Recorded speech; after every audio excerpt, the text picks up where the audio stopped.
Los Angeles Reelers. It's Thomas from the Hammock in Venice. Today's guest is Julia Majors, laser physicist, Jujitsu practitioner, and atheist extraordinaire. The conversation was awesome. We hope you enjoy it. Follow us on Facebook, Instagram, Twitter, and of course, check out Christian's new LA Reel app, which is also free on the iTunes Store and for Android. Our first episode of Los Angeles Reel is up on iTunes now, the podcast. So get a hold of that, and also the Useful Things book, which I wrote, is free on iTunes and Amazon. See you soon. Welcome to Los Angeles Reel. My name is Thomas Faustine Husking. I'm joined, as always, by my co-host Christian Monson. Not always. I wanted to tell you that I have my own podcast. And I've been recording without you. I'm just kidding. We are very, very excited today to have Julia Majors in the studio. Welcome. Thank you. Very happy to be here. And Julia, for those who don't know. Yeah, Thomas, what does Julia do? Because Julia Majors sounds like a superhero name. Or a judge, maybe. That's the best thing I think I've ever heard about my name. She is. Julia Majors. It's like a Stan Lee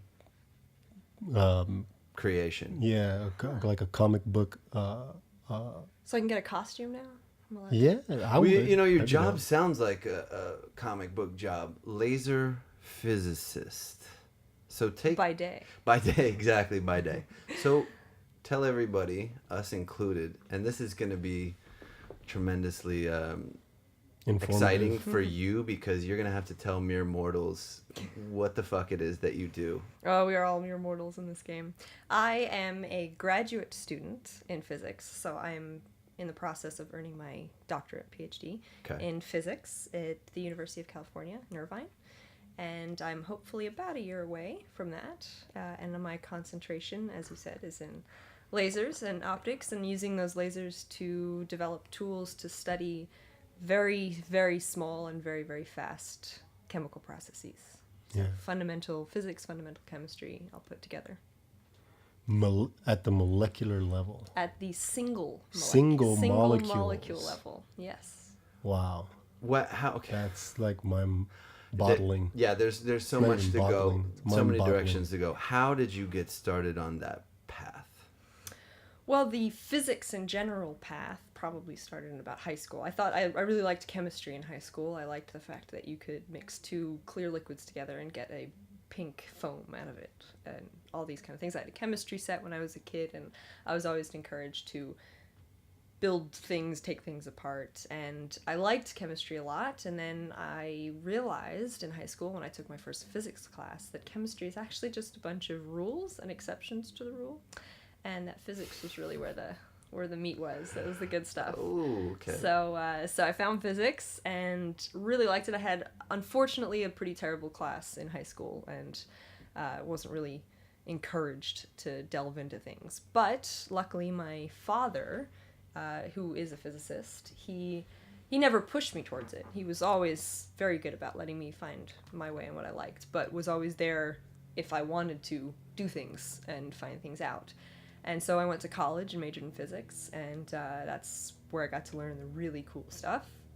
And then from there, I went to graduate school. I graduated college in 2005 from the University of Texas. Wow. And Welcome. Absolutely. And then I applied to graduate schools, and as I got into a few. Most people apply to anywhere between 3 and 6 or 7, just like colleges, really. And picked the program at Irvine and came out here to do that, and so I've been here for 4 years now.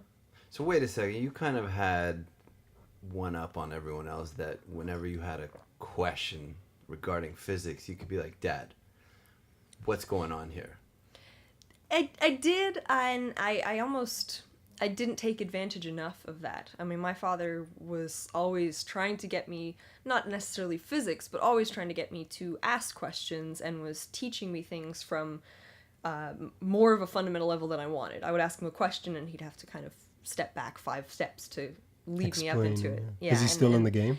He left about, it's very good question. He left years ago when I was about 3 or 4, and he's now in the financial world, as many of them have done. they become Smartened quantitative up. analysis. Yeah, they need No, I'm just money. kidding. They want money. So they kind of, they go into the hedge fund. It's all data analysis and Right. data processing. And so that's what he does now. But once a physicist, I guess you're always a physicist. Is that true? I think so. I mean, physics more than maybe some of the other graduate degrees. Will it will teach you how to learn. It really just, more than anything, it teaches you how to learn. So I can go on and learn anything that you'd want from there. So I did have that advantage to answer that question, but the internet now I think is probably good for everybody. Right. Now, I just kind of want to throw this question out there. Sure. Who's the Michael Jordan of physicists to you? Richard Feynman's probably the first name that comes to mind. Still living? No, he's been dead. He died in the 90s, I believe. Yeah. And but he was big. He was a professor at Caltech is more of what he's known for. But he was also, a rock star of physics. Oh, he I is mean, totally the rock star of physics. He was just an amazing mind, an amazing teacher, which is a huge deal because you can be a great researcher. You can have students that do great research and be on a lot of publications and papers and make these big advancements. But if you can't teach, if you can't get people who aren't in physics to be interested in what you're doing, you're missing a big chunk. And he was really able to do that. Yeah, I was fortunate enough to be explained, I guess, schooled in the theory of relativity by the founder, creator, president of the Mensa Society. Weird scenario. He doesn't know it. Weird scenario. But here's the thing. He was brilliant enough to put it in layman's terms so that I could understand. That's awesome. And to me, that's a good teacher because you can be a genius and not be able to communicate what you know. Absolutely. Like Richard, who obviously made a deep impact on you. I mean, you didn't even think about it. You knew. Yeah. And one of his big things was, if you can't explain it to your mother, then you don't understand it. Yeah. And that's a big deal. So you have to be able to, if you really understand something on a fundamental level, I can explain it to anyone because I can be able to put it in terms of anything that they know because I understand it. Whereas if you know it, and you can derive it, the math, you can do the math and you make a prediction and it's true in your world and your research, but you can't really explain it to someone who has no idea, doesn't know the jargon, right? I think that's the true definition of genius is to be able to explain something to somebody so that they could then turn around and say, oh, by the way, I mean, he literally on a napkin wrote with some like dull pencil and explained the theory of relativity to me. I was like, wow. Don't ask me to... Yeah, I was going to say, can you tell me now? No. This is years ago and I was drunk. Well, that's probably why it made sense, because it only makes sense to people when they're drunk. Right. What were you attracted to in physics in particular? Why didn't you go into the maths? What about physics was so compelling? Well, to be honest, I actually hate math. I mean, really? I appreciate it. You have to appreciate it. It's the language of physics. Math is the language that scientists have to speak, so you have to be versed in this language, but I don't actually enjoy it as a language just for the sake of speaking it. So I think physics, what attracted me to physics so much is the fact that I don't have to memorize anything because I can't. I'm useless at memorization. I can't do chemistry. I got a C. My only a C in college was in biology. Whoa. I can't memorize anything to save my life, but in physics you can derive everything. That's what's so great about it. You can, if you're given a piece of information, then if it's the right information for what you're looking for, and the first step is to figure out if it's the right information, if it's the information you need to solve the problem, then you can solve it by derivation, not just because you're recalling something that somebody's told you before. Yeah. So I think that's probably what's most attractive to me. I've always loved math because it seems to be there's only one answer, right? And there's only one way to get to that answer. If you misstep, then you're not going to get to your destination. You're not going to get to the 4 of 2 + 2 equals. It's one of the reasons I appreciated math, but I always had a really good memory, and it was all about, I always felt like I was cheating. I just have to memorize the steps. Easy. I didn't understand any of it, truly, but it was a memorization part. But well, and that would get into my gripes with the schooling system in this country, so we won't do that. Are you sure? Uh-oh. I mean, that's interesting stuff. Yeah, man. I was a teacher, so Gripe away. I want to hear it. It's math and science are not taught to kids. I feel like they're taught math and science words, and they're taught to regurgitate math and science words. And Totally. they're not engaged. There's, it's no wonder that we trail behind pretty much every other developed country in the world as far as ability to do these higher education tasks. And it's because our approach is just useless. The bureaucracy of it all, the money, who knows? I mean, it's a very complicated issue that I can't claim to have a solution for. Right. But if you go into a classroom, you have just too good of a chance to have a teacher who's giving out worksheets with words that they have to memorize and then spit back at them, as opposed to sitting down with them, showing them what is interesting about it, asking them questions, more importantly, getting them to ask questions, Right. and finding out what they're interested in, and showing them that at the end of the day, it is all science. No matter what, there is science in everything. And that's what's so great, and it's just totally skipped over because they have to do these standardized tests. I think standardized tests is really the bane of the school systems. So it's not necessarily the teachers, but who holds the teachers accountable? Absolutely. The system itself. Absolutely. I think in a lot of cases, teachers, given more opportunities, would do wonderful things in a classroom, but they're just not allowed to. They're stifled because No of this incentives. standardized testing, and you have to get these scores on these tests, but this numbers on these tests, and that's all they can concentrate on. Otherwise, they get fired or moved around. Or Did you go to a private school? I went to a private high school. Private I high went school. to a public middle school, and I went to we moved back and forth when I was a kid between Texas, actually, and the East Coast. And so high school, I was in a private school, but before that was varied. So How much? Oh man, I have so many questions. I'm sorry, my mind's just like. Dude, stop. Yeah, the steam's coming out of your eyes, dude.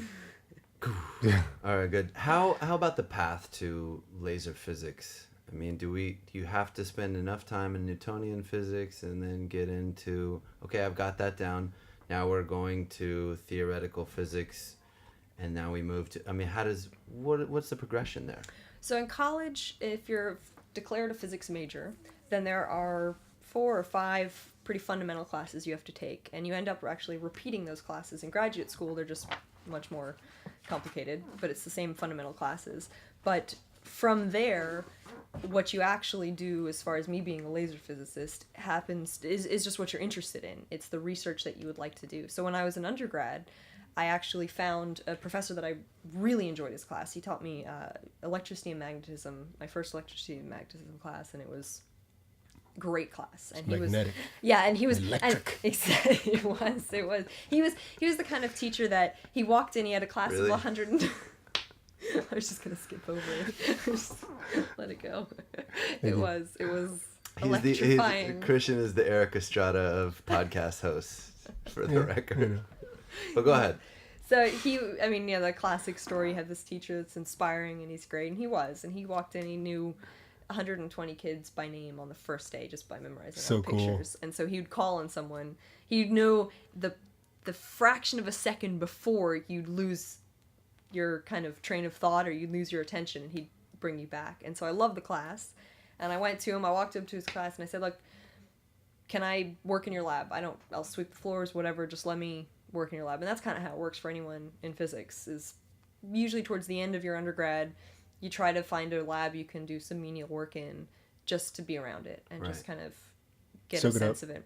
And that was actually in high energy physics. So that was mostly crunching numbers, sitting in front of the computer and writing code to do calculations and make predictions of this data they get from high energy experiments. So this is looking at cosmic rays, so things that come from outside of either our solar system or from various different places in space, and they different types of these particles that come in, and they interact with things, and you get measurements and you make predictions, etc. So I was doing that for a year and a half or so, and it just happened that he was leaving University of Texas. So sad, because UT really should have made more of an effort to keep hold of him, but he went on, and I was kind of sick and tired of sitting in front of a computer, to be honest. I liked the physics, I liked thinking about it, and I really loved working for his name is Joshua Klein. He's a fantastic teacher,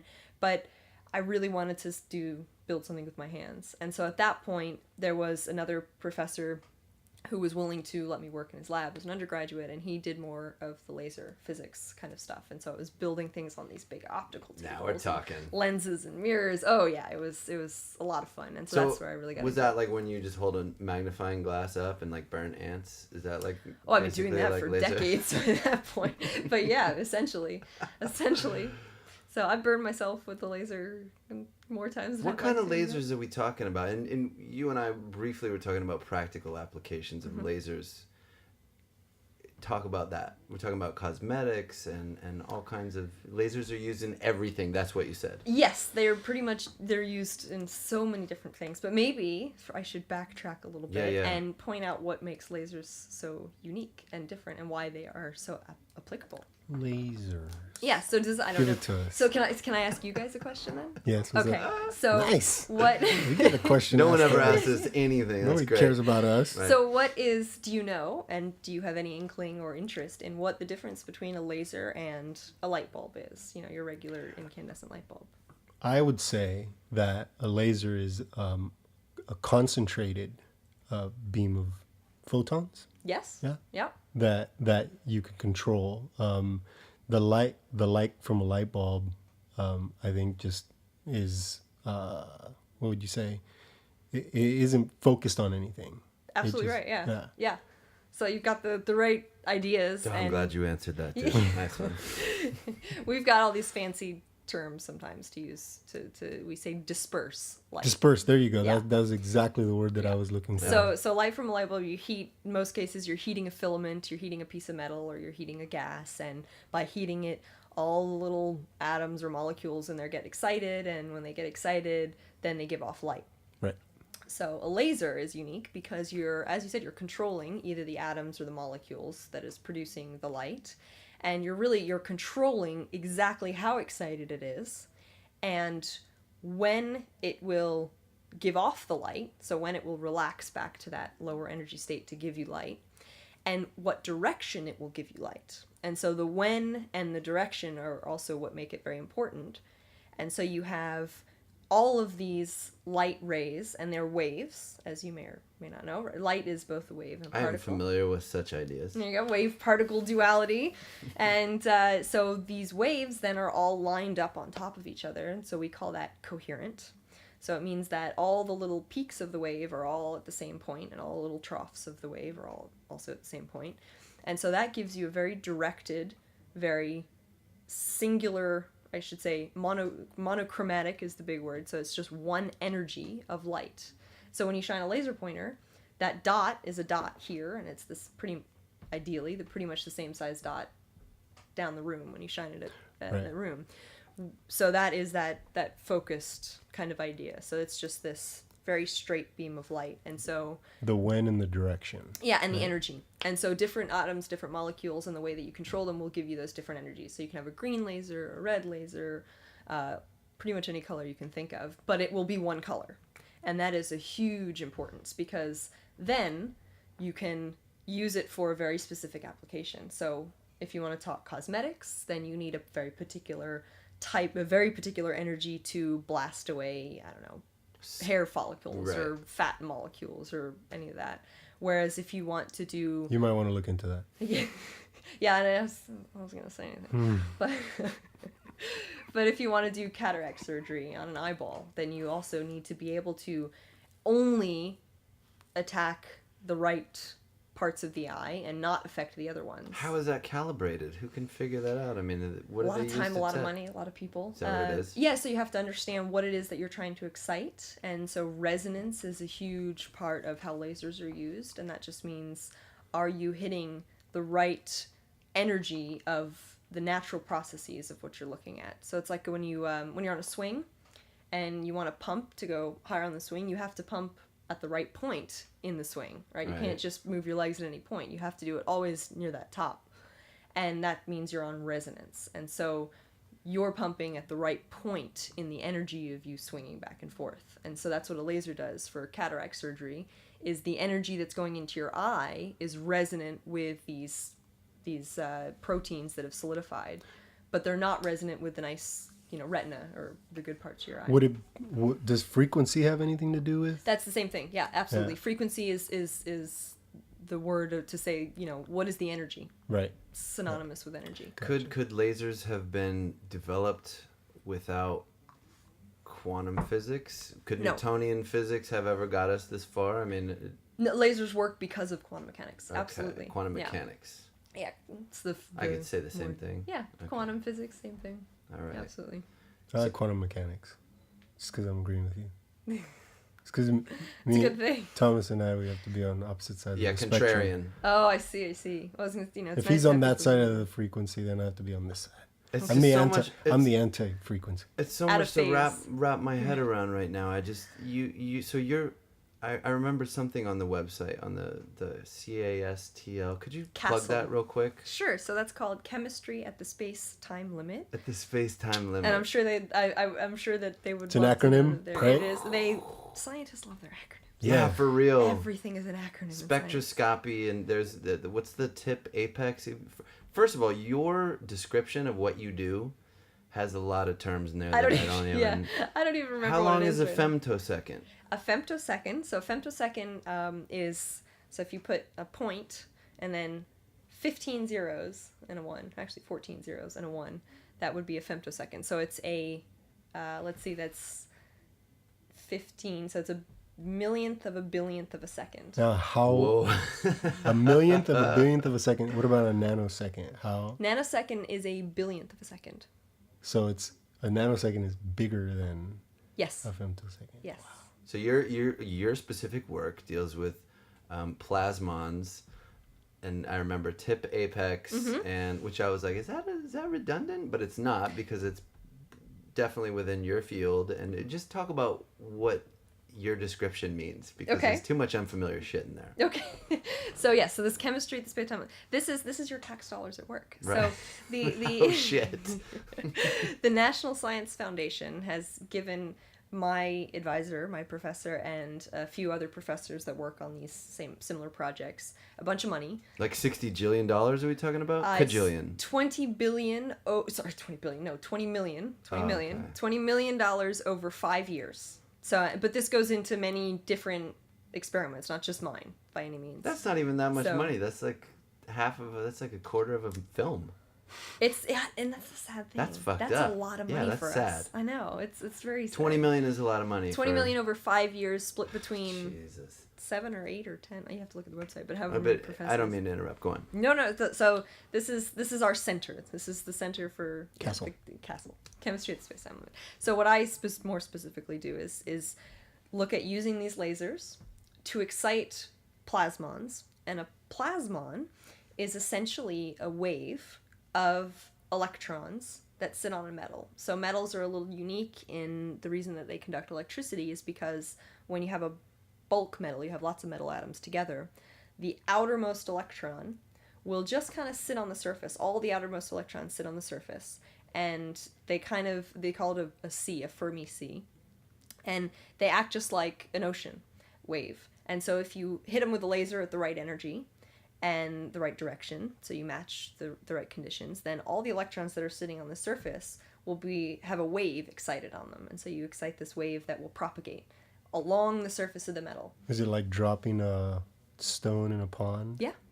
And so the wave will ripple down, and so that's what we do with these electrons. So we hit it with a laser, and this ripples down towards the apex, which would be the very, very point of this tip. And because it's a cone, so you can imagine sending this wave down the cone, well, that cone gets tighter and tighter towards that apex, and it will focus, and you get really high energy fields. You get these high electric fields at this apex, and that has implications. You can get electrons to just come out of just be pushed out of these pieces of metal. Now these are very sharp pieces of metal. These are on the order of 1,000 times the thickness of your hair. Whoa. So these are What really, hair? really small. That's One small. hair, yeah. Oh, I well, said what hair? this hair. Is it? This hair right there. So That's pretty small. this would be and 1,000 times sharp. smaller than that. How are you handling these materials with like tiny? I mean, are these big things or very small things? So I make these, actually. This is kind of one of the struggles You make of my them. day.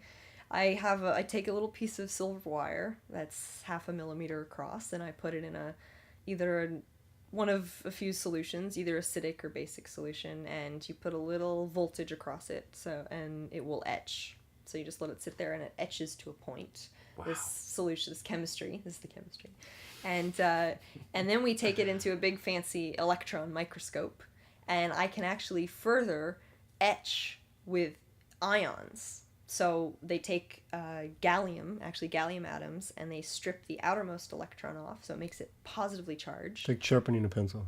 Yeah, exactly. Yeah. So we take these, but instead of a knife, we have to use a beam of these positively charged ions. Yeah. And so we have this electron microscope, and I see this, it looks like an image to me on a computer screen, black and white image, and I will use this beam to go in there and etch these things. So you're a sculptor. Yeah, I'm an ion sculptor. How cool is that? Do you ever mess with them and like write something with the... Write a message on them? Yeah, right. If anybody reads this. Right.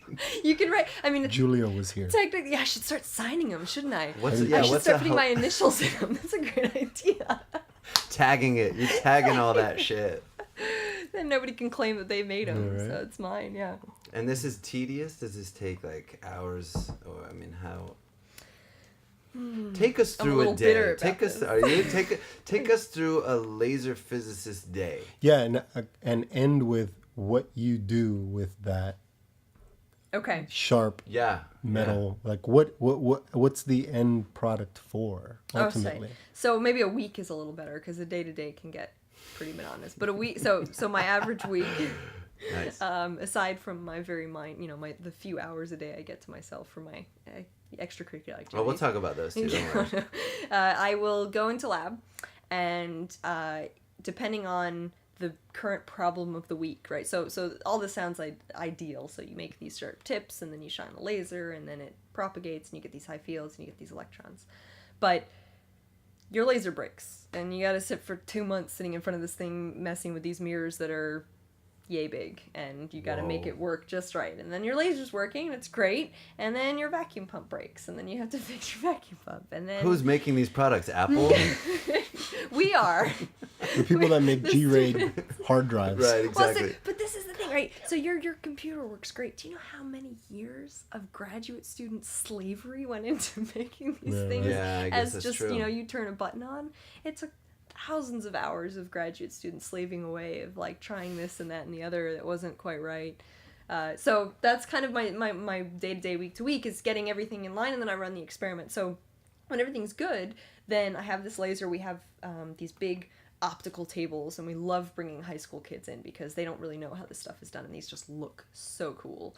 You have to have these big thick tables because even the vibrations of a building or people walking will misalign things for you. Oh, shit. So you have to have these insulated tables. They're on these air-lifted legs, so it isolates all those vibrations. That's awesome. Align everything, so you send the laser where you want it to go, and it goes for our experiment, we have this little chamber, and you take measurements. And so we take measurements of current, which would be these electrons moving, or you take measurements of light. So we have a very, very sensitive camera with a very high magnified image of just pixels. We measure the intensity by pixel to get different information that way.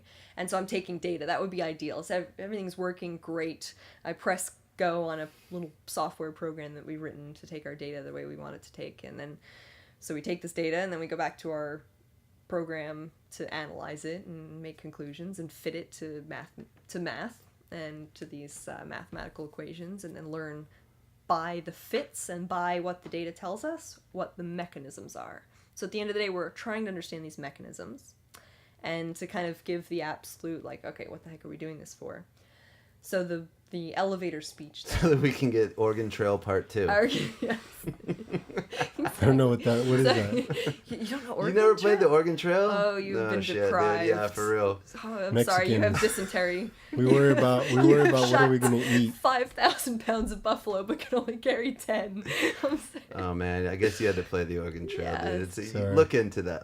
I would recommend it. Okay. So the ultimate goal, why we're taking $20 million of your taxpayers' money, is because we want to control these electrons, electron by electron, and we want to tell them exactly where and exactly when to move, And by doing that, we can put something like a single molecule in the way of these electrons that we're moving. Mm-hmm. And because a moving electron is a current, that is the only thing that current is, we measure that. And if an electron has an easy time going from point A to point B because nothing's in the way, then we know what that measurement is. And if we put a molecule in the way, then the ease with which that electron moves through the molecule gives us a measurement of current.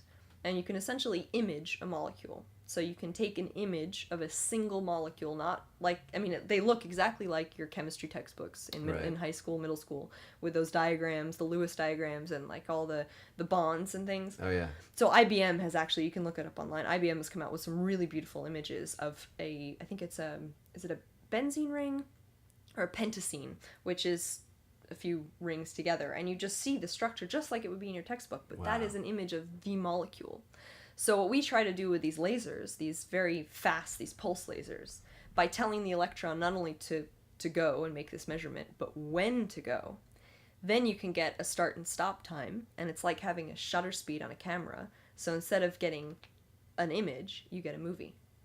So if we can get lots of images with timestamps on them, essentially like a flip book. So you say, okay, go now, stop, start now, stop now, start now, now stop. And then you keep doing that, put them together. You get essentially a flip book, which is a movie. It's like a time lapse. Yeah, but now it's a movie of a molecule moving on the order, the time scale of its natural motions, which has just never been done. And so okay, I'm sorry, go ahead. Yeah, no. So these bonds forming and breaking that we see the before and we see the after. We don't see the in-between. We know we can predict what happens in between. We can do calculations of the most likely scenario, but it's never been seen. And so we want to use these processes to see that and really understand what's going on. So that was my next question. So you're now moving away from probability into, hey, this is actually happening. We're watching it. Are you controlling the way that it's going? Well, controlling is always the step after understanding. Okay. So once you understand, then you can control. So that would be the next step. And the implications there are what?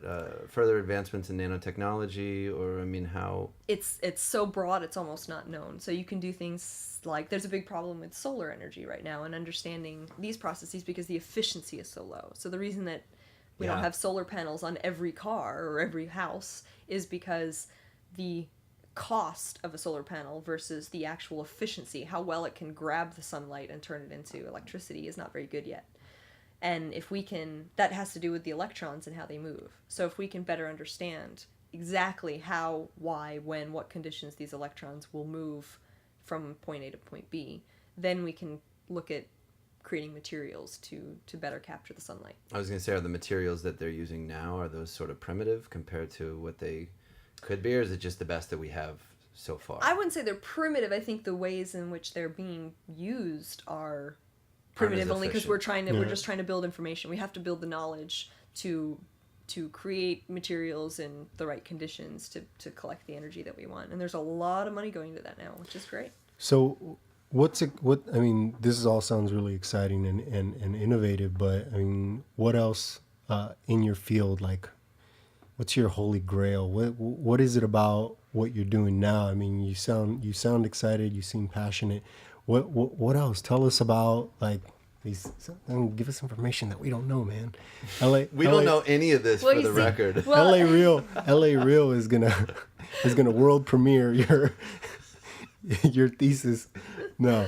Well, you see, I can't give too much of information here because, like, we're trying. So a big part of most of the motivation, I think, behind all research scientists and theory as well as experiment is that when you make a prediction, you set up an experiment and you run it, and if you get whether the answer is what you predicted or not, and actually if it's not what you predicted, it's almost more exciting. But when you get that information or you solve a problem, for that moment in time, you're the only one on the planet that knows it. That's so cool. Right? So you're the only one sitting there that actually knows that for a fact at that moment. Right. Hopefully, right? You don't have, UCLA over there isn't kind of screwed. Right. Exactly. But so there's some information that you have to hold back because you want to make sure, and you have to publish it and then have it reviewed by your peers. That's what makes science so great. Tested and... Yeah, so you have to have people in the field that are doing similar things to kind of agree with you and say, yes, this process makes sense, And we've seen results that are similar but a little bit different in this ways, which would fit in with the data that you see, and it fits the mathematical model, and you're not, or they could come in and say, look, well, you're actually missing this part. Did you not think of this? And so you how do you protect your ideas when it comes to that? I mean, you don't patent it, right? Some people do. Yeah. It depends on what. That's a good question. Yeah. Some people do patent it, depending on if it's directly applicable, or if it's a material, if you've developed a new material or a new specific method of doing something, then publication would be the first, because I was gonna say write a book about it or something. Yeah, or papers. So most of the publications that scientists and grad students want, what you need for like jobs and things, you want your name on a paper. So it's depending on the journal, there's X number of journals that are in your field, and then you write a paper and you have graphs to show your data, and you write about your analysis and the setup and everything, and then that goes in a journal that comes out either weekly or monthly, and that's in the community, the scientific community. And once it has a date on it, you're the innovator. Yes, your name is attached with that. And then if you come up, and this is the big thing too, is how much you're cited. So it's not just, did you write a paper showing this new method? And this is where the politics get into it. And I'm not a big fan of this. Oh yeah, it's a dirty game. Oh, it's a dirty game. It's really like, you don't want to get scooped. You don't want somebody else to come up, because if you come out with it first, and then somebody does something that is based on your ideas, then when they write their paper, they have to cite you. They have to say, as has been shown by Julia Majors. J.H. Majors. Yeah. Et al. Then so a lot of clout comes from not just how many papers you've written, but how many times your papers have been cited. Right. And that can get people get a little big-headed about that. Guest starring. Yeah. Well, guest appearance. Oh, and then it comes out of the order in which your name is on the author list. Oh, wow. So first author papers. First author means you were the grad student who did all the work, most of the work on it, most of the thinking. And then the last author is usually the advising professor who's funded your research and guided you and done, put his name on all of it. And then everyone in between, it's kind of, second authors probably did almost as much work as the first author. And then third, fourth, fifth, everybody's just like, all right, they worked on it. Yeah, you got to put your dues in, right? Yeah. What are the advancements like in laser technology? Does it follow Moore's law? I mean, does it happen? Does it double every 6 months or 18 months? Moore's law? Well, it's just exponential, I think. Moore's law is just purely exponential, which just means right. It would double every 6 months now, but then it would be 3 months, and then it would be 1.5 months. So if it were to, I don't know, actually, we can look. We'll look that up after. But I'm saying, is the technology moving as fast as, say, computing with lasers? Does it just go hand in hand? So the Moore's law really refers to the transistor aspect, in that these a computer works because you have something that is binary, a 1 or a 0, and the transistors are what give you the 1 and the 0, and the materials that are coming up to make those things just smaller. That's the computer aspect of Moore's law. Okay. I think lasers is probably similar in that it's a similar idea, is that the technology gets better. You get better at, once the technology is better, then now we have one laser that will pump or run another laser. So the laser that I use every day, I have a green laser that actually makes my red laser work. And so then you can... Wow. Yeah, so actually it's a 2-in-1 kind of deal. So that, in that sense, yeah, I would for sure... Technology builds on itself, and then once you have, part of the citation thing is that you found this information out, that's great, so I can use it to do this. Now that I know this, I can do this, and it'll build on itself. I haven't asked any real physicists this, but are you familiar with Ray Kurzweil and the singularity, where it's saying that according to Moore's law, eventually, I think it's supposed to be around 2020 where Moore's law actually slows down, but at some point, artificial intelligence will overtake human intelligence. This is the idea. That's an interesting... I mean, I think now that we're looking at quantum computing, that would be the next step. So that's just the exponential that keeps rising. Didn't you see Maximum Overdrive? I mean, aren't you afraid that the lasers are going to start blasting you guys? Why Maximum Overdrive? It's the worst movie ever. Oh, it's a movie. I was going to ask. I guess I haven't seen it. Ridiculous. Only you, Thomas. Like you couldn't have said Terminator. No, but You yeah, couldn't have on said The Netflix? Matrix. Can I- You had to the say Terminator Maximum or Overdrive. that was for you, buddy, because I know you knew it. Movie ever. The singularity, yeah. I mean, because there are some people that think gloom and doom, like, well, when artificial intelligence gets to that point, then, we're screwed. And there are others like Kurzweil who think, oh no, it'll be fine. We'll make sure that the technology is at a point where it has some sort of compassion built into it. Well, I think artificial intelligence, that aspect of Moore's law, they're missing a few steps in between. We don't The fossil record. we don't understand the brain well enough to know that what exactly, until we understand what a consciousness is, until we can say consciousness is this, then I don't think we can make any predictions as far as artificial intelligence goes. But I that's actually a little hobby of mine. I don't know if you know Hofstadter. Oh yeah, Yeah. we're like this. Oh, bro. are you? He's been writing about this kind of consciousness idea for many years, and so it's a little hobby. What's for his me. current take? Yeah, what's a good for somebody who's just picking up Hofstadter? What would be a good kind of first introduction to him? Well, I mean, all his stuff is pretty meaty. It's not to say that it's complicated. It's just he's got a lot of ideas. So Right. I'm reading now his book called Gödel, Escher, Bach, which is a thick book, but it's brilliant. I think it's great. It's not About technical. theories and Yeah, it's more of it's comparing the mind and what consciousness is to other these infinite loops essentially.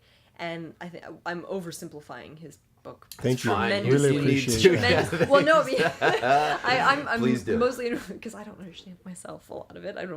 I'm still trying to figure it It's out. like the But equivalent of reading James Joyce for the artist.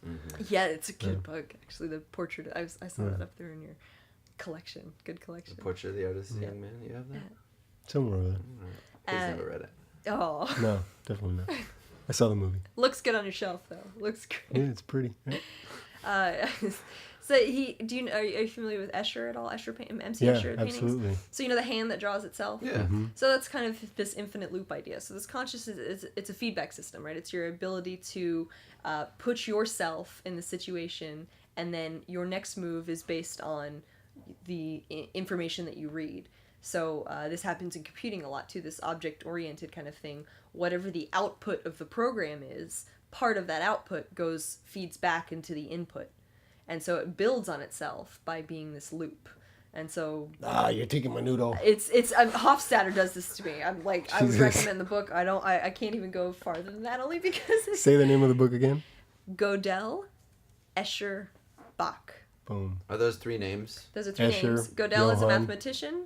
Escher's a MC. paint, Bach, the yes, musician. and Artist. Bach the musician, exactly. Wow, I gotta check that out. Yeah, it's pretty cool. So as far I as wonder if it's artificial on intelligence iTunes. goes, like read. That'd be an interesting book to listen to. Yeah, Actually, right? Oh, an audiobook, yes. Oh, please. I wonder. He should read it though. Thomas has an audiobook. Not yet, but it's in the works. Dude, it's there. Useful you just have to Things talk is- about it. Useful Things isn't an audiobook.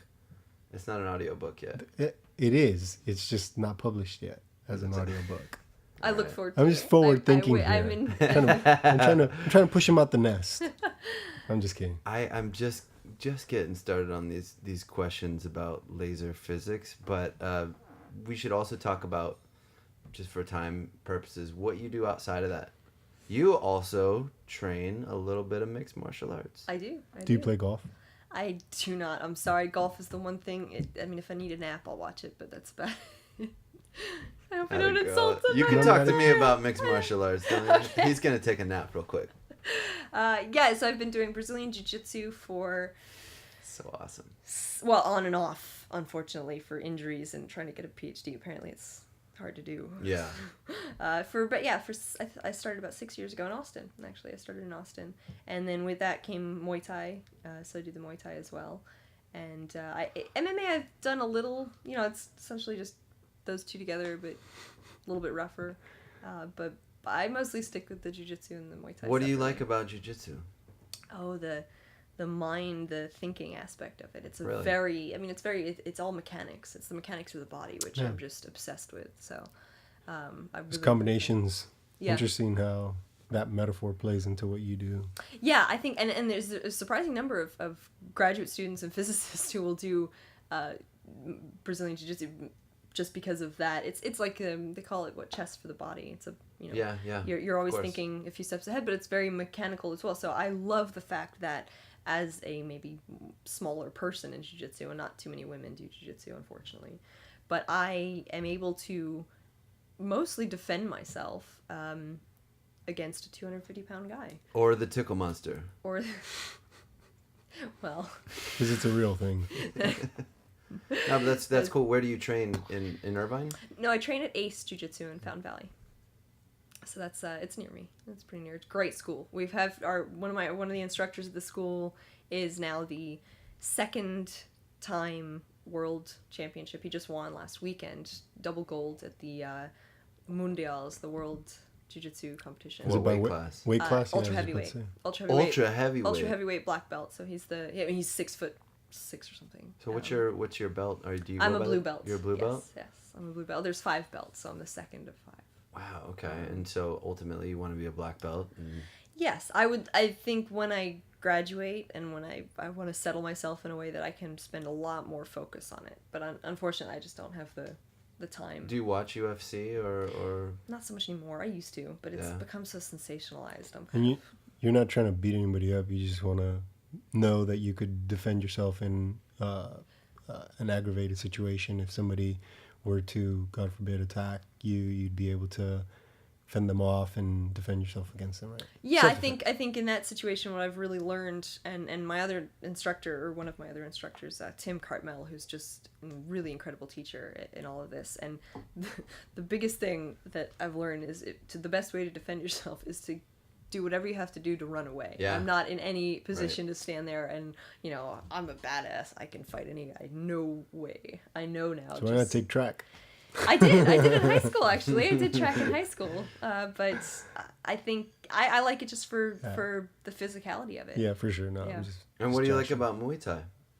Muay Thai I'm better at. I think it's simpler. There's fewer moves. In Right. Jiu-Jitsu, there's essentially an infinite number of moves. And all the transitions and everything else, right? Yes, yeah. Muay Thai is a little. It's higher power too. If I need to get some frustration. Aren't you more on your feet in Muay Thai? Yeah, Yes. well, you are. Yeah. You don't go to the ground in Muay Thai. Yeah. Ideally, well. That's what I thought. I don't It's know. a mixed striking martial art, arts. whereas Jiu-Jitsu is not a striking art, really. Yeah, pretty much. Grappling. And... Yeah, it's wrestling with joint manipulation. So how do you set up your week so that you get to stay strong in both disciplines?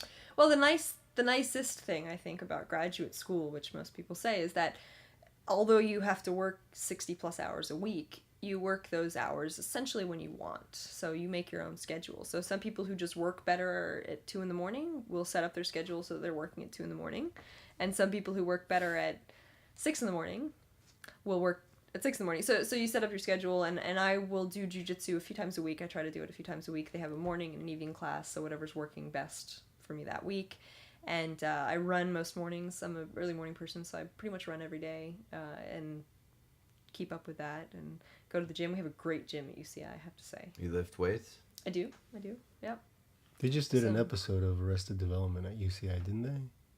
Did they? I don't know. Oh, it was probably but filmed a couple months ago or a year ago. yeah, well, I just saw it. I like Arrested Development. I haven't seen the new ones yet, so don't spoil anything for me. Well- I'm still waiting to see the... George Michael is at UCI. Oh, really? So I missed them filming it Maybe somehow. they might have filmed a while ago, like Thomas said. Dang it. But yeah, and Yeah, maybe it's it's actually not, not filmed live. I don't it know might- if you knew that. It might not even be. It might not even be UCI. But- Yeah. I know. Sorry I for know that in the. story. I know in the story it's UCI, but I'm not saying that they actually filmed there. I see. Okay. What kind of, how do you, obviously you're very disciplined. So how do you keep yourself in check? What is in check? What are your checks and balances? Do you go, okay, well, I need to make sure that I get at least 5 hours of jiu-jitsu this week. I need to make sure that I, drink 3 kale shakes or whatever. What do I you... hate kale. I you never really? understood that fad. Kale's delicious.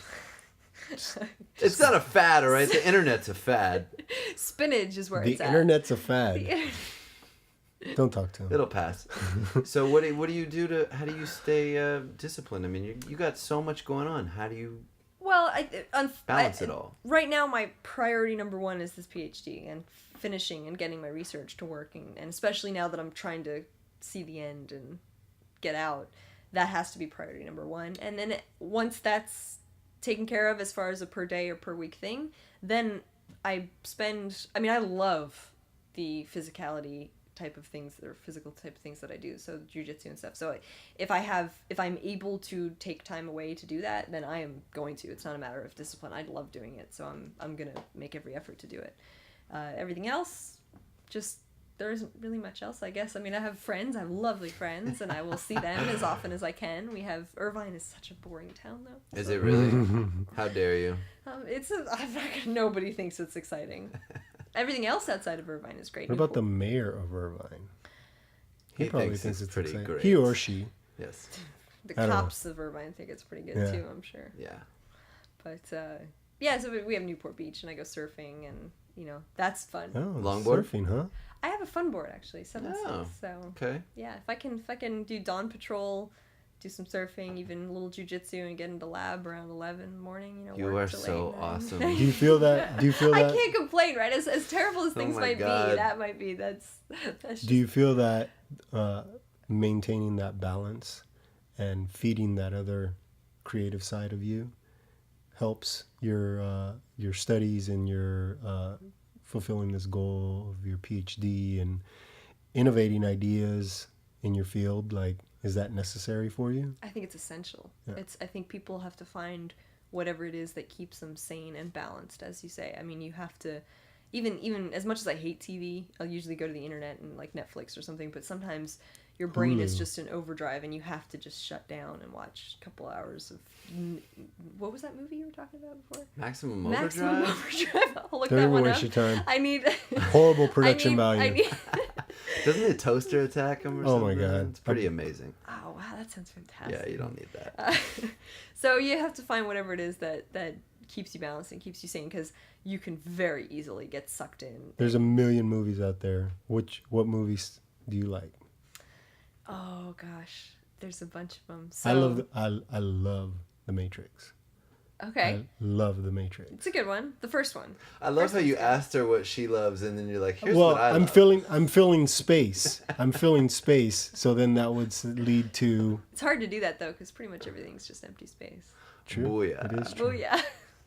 But then we're not just We're waiting for her Thinking. to answer. You asked her a question, you got to let her answer. I have a few. giving So her you've time got to think, so dude. you've got two. quick questioning my methods. You got two pretty cool people up on your wall here. So Bruce Lee would be, I think, Enter the Dragon's a great one. I have seen it so many. It's my father's favorite film also, so I've seen it hundreds of times. So I Cool. don't watch it too many times these days, but it's a great one. Once Upon a Time in China, old Jet Li, that's a great film. That's good. And then on the girly side of the spectrum, I have Strictly Ballroom, which is just Strictly Ballroom. Baz I don't even Baz know what that Luhrmann's Is that first film. Criterion? That is Criterion, isn't it? It's Yeah. it's Baz Luhrmann's first film. So he did it might be. the guy he just did Yeah, Gatsby he did and Gatsby yeah, his and first film. So he has Romeo no and money to Juliet. do this, and it's such a great film. Wow, okay. Yeah. I've never even seen that. Oh yeah, it's ballroom Strictly- dancing in Australia. Strictly Ballroom. So that's We a have fun a one. bunch of stereotypes of scientists, particularly from The Simpsons. Anytime you see, it's like, I don't know, whenever I think of a physicist, I immediately think of like comic book guy. Like you're probably pounding Domino's pizza and drinking Cokes, and I knew a bunch of guys when I was working as a game tester, and all those dudes had like sword collections and drank lots of Coke, and I can't imagine that you put that stuff into your body if you have to do all that work. So- I don't. A lot of people do. So the stereotype actually, it's not rigid. It's not as rigid as most people think. I would imagine. But there are many who, that sit in a dark room all day and eat pizza and drink soda and beer, lots of beer. Really, lots of beer. Oh, But not you. You eat pretty clean. Yeah, I'll do the wine over the beer just for kind of the wheat aspect. But I like beer. I'll Beer. drink it. Well, this leads me to my next question about drugs. I assume. Where do I get them? Yeah, right. Do you have any? I work next to like 10 chemistry labs. You guys know.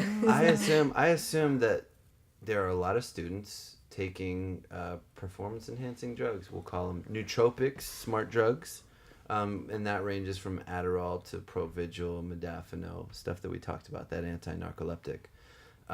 What's the drug scene like in graduate school for science? folks. I like that there's apparently scenes in graduate Yeah. school. Just Right, different just that scenes. idea. I think a lot of the ones that you mentioned, I actually don't even know. So Adderall, Ritalin are known. The other ones, I think that's probably more in the rich business people end. We just don't have that much money. So Right. probably can't afford or have that, as far as I know. I mean, Yeah. I can't speak for anyone. But people are definitely taking stimulants. Yeah, I mean, I think a lot of people, I do know of people who they were diagnosed as having ADD as a kid, or they have friends that were, and so they take Adderall to do that kind of thing. But I think also that's a lot of studying oriented work. Right. Whereas, whereas once you've taken your classes and you've passed your classes and you're doing research, then you just kind of need to be awake for long hours at a time. So you're But not taking coffee. any classes right now. You're just doing research. Right, yeah. So after the first, depends on the school, so after the first year up to 2 years, then you don't take classes anymore. You take your fundamental classes, a couple of electives. Generally, you'll take this big, miserable written exam over everything that you've taken in your classes for the first year. And they call that a qualifier, and it's like, so we did one, it's a 5-hour, 6-hour exam, I think, and you sit and you just get it over and done with. And then once you've done that, it's just research. So my day-to-day is like, as I said, I go in kind of when I want, and you work, and I have to fix the laser, fix the pump, align things, get the data, analyze the data, laser fix again. the laser. Oh, Jeez. that was the miserable 3 months of my life. But yeah, so that's the it's a different kind of focus, I think, as far as Is the Castle program purposefully extremely diverse in terms of the students that are coming in there? I just noticed like a lot of there's the student body, or at least when I saw on the main page, this is like a very multi-ethnic and very diverse group of people. Yeah, I think a lot of foreign students are in graduate school these days. There's not That's just the bottom line. It's not like UC Irvine. No, Okay. so UC Irvine is at the undergraduate level. I think it's predominantly Asian students, and that's the kind of joke and stereotype on campus. But it is UCI? actually yeah. But at the graduate level across the country, Americans just don't tend to go into physics and chemistry. It's not cool. It's just, I guess, it's not cool. It's too much work. They don't want to do it. Sounds hard. It sounds hard. Do you think? Sounds hard. Do you think if your father hadn't been in the field, you wouldn't even imagine doing what you're doing? I don't know about imagine. I think it would have been a much larger jump for me to make because I just knew of it. I knew of it and what went into the process. And graduate school, I knew the graduates. So I think I was mentioning this earlier. It's a big secret. Most people, I'm surprised that most people don't know that in the research sciences, so that would be physics, chemistry, biology, even some medicine, to go to graduate school doesn't cost money, typically. 99.9% of the time. You apply to a graduate school To do research, right? to do research. When they accept you, the department will cover your tuition and fees. If you don't work for a specific professor yet, then you're a teaching assistant, and you get a stipend out of that. And when you work for a professor through their grant money, you get paid. So it's a pitiful salary, but it is enough to live off of. That should be a public service announcement Right. every day. They should be ingraining that Yes. into people's heads in the United States. Like, look, you can get your education paid for and be actually doing something where you won't come out of school looking like a communications major doing what the hell do I do? I mean, that's amazing. I mean, you do kind of need to know about it while you're still in college, because if you want to do one of these research sciences, you have to take the undergraduate classes too. You have to major in one of these, and you have to take the GRE most of the time in the subject that you're interested in. But they don't advertise it enough, and people No. don't. It's like, we joke that we put off the real world for another 5 years by going to graduate school. We're just don't have any interest in being real adults. Yeah, I'm doing jujitsu and working with lasers, whatever. It's not. I'm still avoiding the real world, though. Obviously, right? Yeah. I don't have this 9-to-5 job and a decent salary, and I don't know if you're. I mean, you're not. I'm not trying to change your mind, but I don't know if you're avoiding it. You're just working towards a goal. I mean, that's the way I look at it. It's something that you're putting time into. I mean, you could possibly get a job right now with the information you have. With the Like Area 51 or something. Oh well, I don't know. They'd probably dig too deeply into my background. Oh, the for me to feel skeletons. Oh, the Yeah, skeletons. she's got I would skeletons. avoid that, but it depends on what you want to do. I think I set this goal for myself in even in high school, maybe as early as high school, Wow. but definitely in college, I was setting this PhD goal for myself. Yeah. And I'm sure a lot of that had to do with just seeing my father and admiring what he did and what he went through, despite him not pushing me towards it. Was he well respected in Yeah, I mean, anyone, right? You have doctor in front of your name. Everybody's kind of... And so, rightly or wrongly, I think, at least in physics, right? You're going to... People will probably give a little bit more respect to you if they're asking certain things that are related Dr. to... Dre. I mean, it's pretty much the same. Well, yeah. I respect him. I mean, he helps a lot. Dr. I mean, Seuss? I've cited both of them many times on our papers. I mean, they've got some good data. No, I ask because, you know, it's fascinating to me the human aspect of what you do and how you stay motivated and where you want to go, and you know, all the science part of it is great. You know, Thomas could think about that. He's a technical guy. I'm interested in, like, our tagline is live the dream, and you're obviously living your dream with hopes and aspirations of bigger and greater things down the line. And I was just curious about that seed that was planted, you know, that thing that, I mean, I'm not going to ask you to give me that inciting incident that said, oh, I'm going to do it.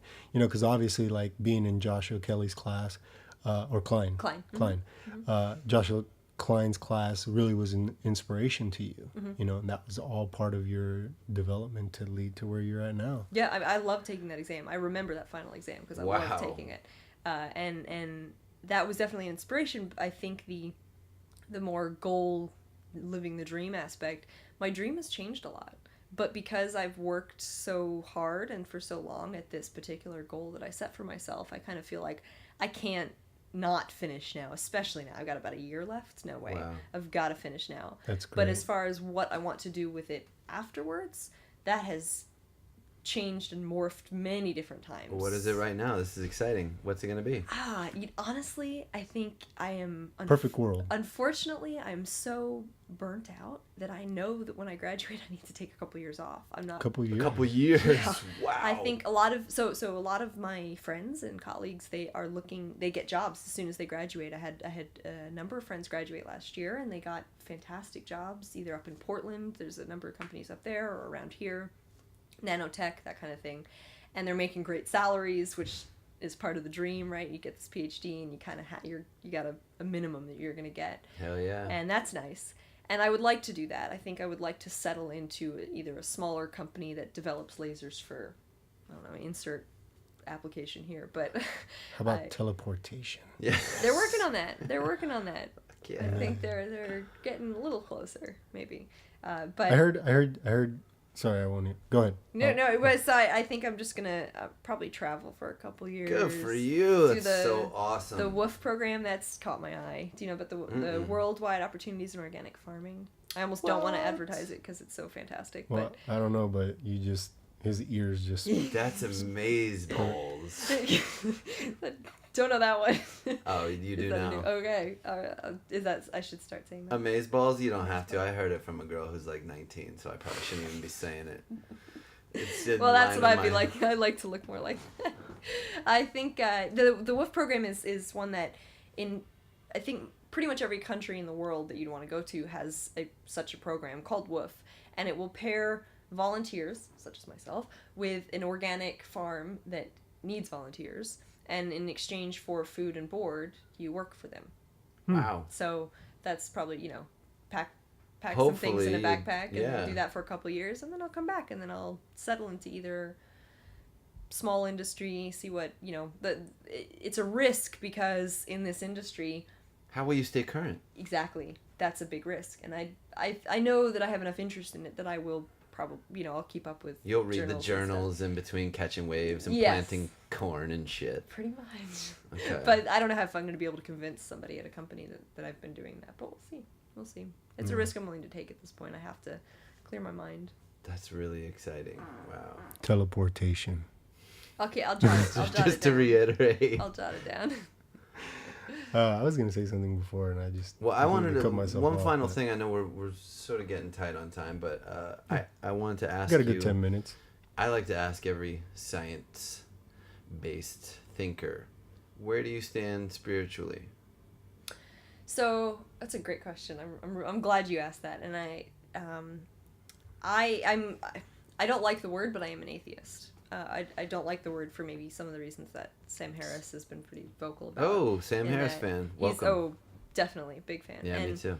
And most of the community, the graduate school, the educational community is pretty safely atheist, and it's strange for me to go out into the world, the real world, and realize that that's not how most people are. Remember Texas? Yeah, very not well. a safe place Very to well. be an atheist. And it's that's strange because I am totally comfortable just spewing out all this completely, atheist kind of just frustration at religious dogma and all this stuff. Mm-hmm. But most of us are 97% of the national, is it the Academy of Sciences is atheist. I mean, most scientists are atheists. So but popular not to be all. atheist these days. Do you meditate? I do. I've been kind of falling behind these last few months, and I'm trying to refocus myself. But I do. By meditating, what do you mean? I mean, just having a practice where you're still and mindful and watching your thoughts and trying to reach that level of what I think the Japanese call mushin, where you're just not thinking anymore. You're just being aware and mindful and just a part of the fabric of space and time. Yeah, and I think in some of the readings that I've done also on the purposes of meditation is also to solidify or increase the subconscious conscious connection, which I find fascinating.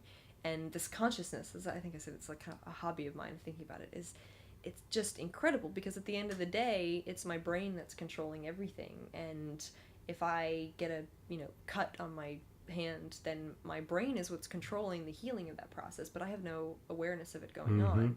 And to use meditation as a tool to increase the connection between the conscious and the subconscious, to really like feel or be more aware of these processes that are going on in my body, I think is just fascinating. And so I'm spiritual in that sense, but I have no belief. I can't really, with the science that I see, I can't believe in a higher being that would dictate. Have you read The Alchemist? I haven't, no. Ooh, that's a good one. So yeah, in this book, Paulo Coelho talks about these series of events that you're capable of sort of shaping as long as you follow this path that, you're see, destiny is a hard word to use with a scientist, right? Because so I take it you don't have any feeling positive or negative of the idea that you are shaping or that this world is being shaped around you, and that do you feel like you have control over every move you make? I feel like I have control over every decision I make, but I don't feel that something will happen regardless of what I do. Right. Everything I do is going to change. I don't know how it's going to change. I have no way of knowing if I make the left turn or the right turn, if I'm going to end up where I want to be, but you got to make the left or the right turn. You can't just sit there. So I think that's probably how I view it. Yeah, I mean, predestined or predetermination it's strange to sort of justify that, but I mean, a lot of people that would claim to have some sort of heightened level of spirituality, you feel like you can feel the source or God or whatever it is, the energy that flows around that helps to inform your moves, and if you do things in a tenacious and intentioned way, things seem to work out that way. It's almost like you're creating that storyline for yourself. I guess you probably don't feel that way. I feel that at the end of the day, it's all brain chemistry that I don't understand. It's all brain science. But that being said, whatever makes sense to you, to the individual, I like that. as long as that is beneficial both for you and for what is around you, then it really doesn't matter. I mean, I have no problem with someone being religious and feeling that they attribute the good and the bad or whatever they want to attribute to some external being. Right. I have a problem when that comes into my circle, or that dictates how schools are taught, how science is taught in schools, Yes. etc. So that is when I have a problem. But it is up to each individual to figure out what works best for you and what makes your brain chemistry the most balanced to be happy and productive and be beneficial to everything around you. Every guest we've had has been really tolerant in that sense, whether that not they're, they talk about a Christian God or atheism. Everyone's been like, hey, look, it's always up to the individual, which I think is the best lesson to preach. It's like you have to find it, for yourself, and no matter what it is that works for you, that's just your thing. Yes. And it's unique to you, and you should never tell anybody that their way should be that way. Yeah. Although I do, as Feynman has said, I feel almost pity for those that would attribute all these amazing things to a being and leave it at that. It's one thing to kind of say that it's attributed to X or Y or God or Allah, but it's another to dive into it and see, okay, fine, it's because of this being, but what does that actually mean? And so I think Feynman talks about a flower. It's like, well, how being a scientist, you look at a flower and you can't just see its beauty, you have to investigate and see what goes on. And it's no, we find much more beauty in it because we understand why the flower is that color and how that color is what attracts this particular insect and for pollination, etc., etc. And so that's what saddens me, is that if someone just says, oh, well, God did it, and then leave it at that. Right. It doesn't really leave room just for the tip of the iceberg. Exactly. There's a whole nother world. Exactly. There's many, I'm sure, many dimensions, universes, etc. Should we ask the LA real question? You ask it. Oh, there's an LA real question. There's an LA real. There's a question we ask. I'm gonna have to refer to my notes. We ask every guest the same question. Yeah, no. What advice would you give to somebody in your field, or just maybe even to an artist or a rookie jujitsu practitioner? What would you tell them about pursuing their dreams, and what would you like, if you never saw this person again, impart to them to better themselves, or from your own experience? That's a good question. I almost feel pompous in having any answer at all, because I think that part of the only reason that I'm at all wise is because I'm wise enough to know that I'm not wise at all. But I would think, do not look for external kind of responses over your personal self-confidence and your personal justifications, and use aspects of other people that you respect to reflect upon yourself, but do not rely on their acceptance or their praise or their approval. That's awesome. In other words, do your own research. do your own research and be happy with what you do, and be better than you were the day before. I just had this image of older Julia coming back to talk to young Julia, and having you give this advice to yourself. That image popped up into my mind. And it's, I would love to have been able to do that. And I know my brother once, he's a filmmaker actually in London. In London? In London, yes. He made a video of me when I was, I think, 10, of asking me just, so who's your favorite band and what do you like to do? And this and the other. My favorite band was Hanson. So, wow, so you never know. I know, I've admitted that on it's recorded now. It's forever in the archives, but yes, Hanson. That's why you do this. Yeah.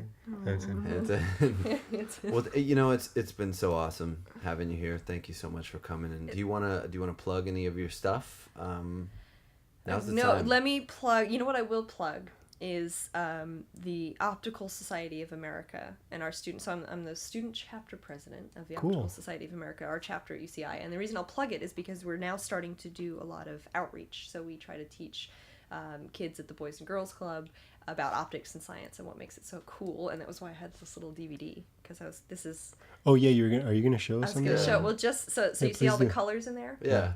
So this is kind of how we teach kids about light.